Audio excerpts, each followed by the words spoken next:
शिवाय हर हर महादेव जय शिव शंभो। क्या ऐसे कारण बन रहे हैं जीवन में कि हमारे जीवन में चीजें सही नहीं हो पा रही। जिन भी कार्यों को हम बहुत ही ईमानदारी के साथ कर रहे हैं लेकिन उन कार्यों में सफलता नहीं मिल पा रही। काम के मुख्य जगह पर आकर बंद हो जाना या कार्य में एक निवेश जो हो चुका है और बस आखिरी में जाकर चीजें का मना हो जाना। व्यापार नहीं चल रहा है, नौकरी में परेशानी है, जीवन में बहुत सारे नेगेटिव फेज से हम वर्तमान में गुजर रहे हैं। अगर ऐसे किसी भी फेज, चाहे वो परिवार हो या आपके रिश्ते हो या आर्थिक तौर पर हो, जीवन के किसी भी स्तर पर आप अगर एक नकारात्मक दौर से गुजर रहे हैं या चीजें खराब आपकी लाइफ में हो रही है तो यह वीडियो आपको जरूर अंत तक देखना चाहिए।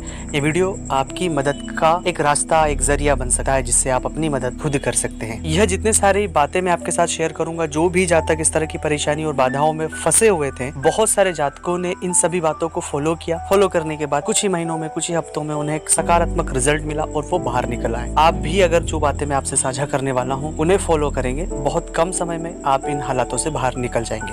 बस सिर्फ एक ही निवेदन है, वीडियो को अंत तक देखिए, मेरी हर बात को समझे और जो मैं बातें आपको बता रहा हूँ उन्हें आप पूरी ईमानदारी के साथ करें। जब भी इस तरह के हालात बहुत खराब होते हैं तो मन और मस्तिष्क में बहुत नकारात्मक विचार चलते रहते हैं। चाहे वो किसी भी तरह की नकारात्मकता हो, बहुत ही नकारात्मक ख्याल आते हमारे मन में रहते हैं। हम बहुत ज्यादा सोचने लग जाते हैं, बहुत ज्यादा नकारात्मक सोचने लग जाते हैं और उस नकारात्मकता की वजह से जो चीजें हमारी सही हो सकती है तो वो चीजें और खराब होते जा रही है। इसलिए प्लीज सोचना बंद कर दे। जो भी आप चीजें सोच रहे हैं जितनी जल्दी हो सके बंद करें, स्टॉप करें, क्योंकि आप जितना सोच रहे हो वो बस नकारात्मक सोच रहे हो। आपके हर एक स्टेप, जो कदम आप उठा रहे हैं वो गलत हो रहे हैं और उनके गलत होने की वजह से चीजें और हालात खराब हो रहे हैं। तो यह चीजें बंद करें। दूसरी बात, किसी पर भी आश्रित न रहे। आश्रित होने से मतलब यह है कि हम मन में एक झूठी उम्मीदें पाल लेते हैं किसी व्यक्ति से कि यह व्यक्ति हमारी मदद कर देगा, वह व्यक्ति मदद कर देगा, और जब वो मदद नहीं करता है तो इन हालातों में और ज्यादा चीजें खराब हो। तो इस तरह से चीजों में हमें नहीं ज्यादा उम्मीद लोगों से लगानी, क्योंकि खुद की मदद हमें स्वयं को स्वयं ही करना है।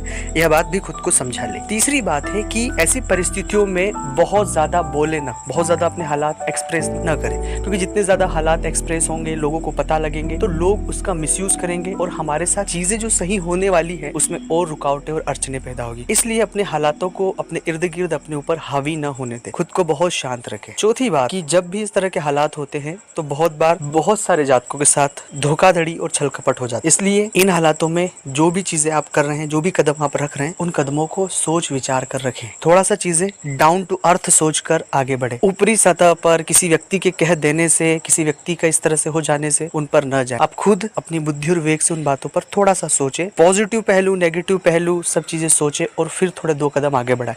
क्योंकि इन हालातों में हमें बहुत छोटी सी उम्मीद भी बहुत बड़ी लगती है और उस उम्मीद में हम और ज्यादा नकारात्मकता में फंस जाते हैं। तो प्लीज ऐसा न करें।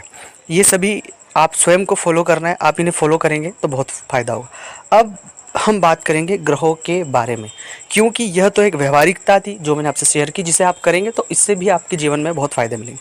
अब रही ग्रहों की बात में, सबसे पहले कि जब भी किसी व्यक्ति के इस वर्तमान युग में बहुत बुरे हालात होते हैं तो शनि का एक बहुत बड़ा प्रभाव होता है। शनि इस तरह का प्रभाव हमारे जीवन में छोड़ जाता है कि हम हालातों से जितना लड़ते हैं, जितना जूझते हैं और हालात ख़राब होते जाते हैं। इसलिए जितनी जल्दी हो सके उतनी जल्दी कुछ प्रयोग भी आपको जीवन में करना शुरू करना होगा। कौन से प्रयोग हैं? सबसे पहला प्रयोग है मिट्टी का जो दीपक होता है उसमें सरसों का तेल ले। सरसों का तेल का दीपक आप प्रति शनिवार के दिन अपने घर के आसपास जो भी पीपल का वृक्ष हो वहाँ लगाना शुरू करें और शाम के समय वहीं बैठकर हनुमान चालीसा का पाठ करें। पीपल के पेड़ के नीचे ही बैठकर हनुमान चालीसा का पाठ करें या बजरंग बाण का भी पाठ आप कर सकते हैं। यह प्रयोग आप 5 शनिवार अधिकतम करें। 5 शनिवार के बाद आपको अगर बहुत ही जल्दी रिकवरी हो रही है, मतलब बहुत जल्दी तुरंत फ़ायदा मिल रहा है कि जैसे आपने शनिवार को प्रयोग किया और आपके जो काम रुके थे वो बनना शुरू हो गए, तो फिर उसे आप कंटिन्यू रखें 21 शनिवार तक। दूसरा प्रयोग आपको करना है कि भगवान भोलेनाथ, अपने घर के आसपास जो भी शिवालय हो, शिव मंदिर में भगवान भोलेनाथ को घी का दीपक लगाएं और सुगंधित इत्र भगवान को अर्पित करें। यह प्रयोग, इत्र का जल का अभिषेक करें, इत्र लगाएं। यह प्रयोग आप दिन में करें और उसी दिन दीपक भी भगवान भोलेनाथ के मंदिर में लगाएं। जब यह प्रयोग आप प्रति सोमवार कर सकते हैं या प्रतिदिन 11 दिन तक कर सकते हैं। इस प्रयोग को करने से चंद्र के जितने सारे नकारात्मक जो मन के प्रभाव होते हैं, नकारात्मक बहुत हो जाता है, उनसे भी आपको मुक्ति मिलेगी। और तीसरा और सबसे महत्वपूर्ण बात है मंत्र जप। मैं हमेशा अपने हर वीडियो में ये बात कहता हूँ कि मंत्र जप में वो जो शक्ति है वह शक्ति किसी भी चीज़ में नहीं है। इसलिए जितना हो सके उतना मंत्र जप आप करें। नमः शिवाय, नमः शिवाय, नमः शिवाय, ओम नमः शिवाय, ओम नमः शिवाय का मंत्र जप बस करते रहें। जब मंत्रों की शक्ति आपके पास एक बहुत ही बड़े तौर पर हो जाएगी तो एक जीवन में इस तरह का सकारात्मक परिवर्तन आएगा कि आप सोच भी नहीं सकते। और चौथी और सबसे मूल बात है कि बिल्कुल घबराए नहीं, बिल्कुल डरे नहीं। जो हालातों को दिमाग पर हावी ना होने दें, खुद को पॉजिटिव रखें, क्योंकि दिमाग पर जो हालात हावी हो जाते हैं तो बहुत सी चीज़ें खराब हो जाती है। और जो अपने मन में अपने बारे में नकारात्मक एक छवि बनाकर रखी है, उस छवि से आप खुद को बाहर निकालें, क्योंकि आप बहुत अच्छे से चीज़ें कर सकते हैं, आप में योग्यता है, आप इन हालातों से बाहर ज़रूर निकलेंगे। और आप जो कर सकते हो अपने आप पर विश्वास रख के, वो कोई नहीं कर सकता है। इसलिए प्लीज़ मेरा एक निवेदन है कि खुद की जो सेल्फ इमेज है, आपने एक नकारात्मकता से खुद को भर लिया है, उससे भी जितनी जल्दी हो बाहर निकले। तो जितनी जल्दी आप इन चीज़ों को फॉलो करेंगे तो बहुत कम समय में आपको फ़ायदा मिलेगा।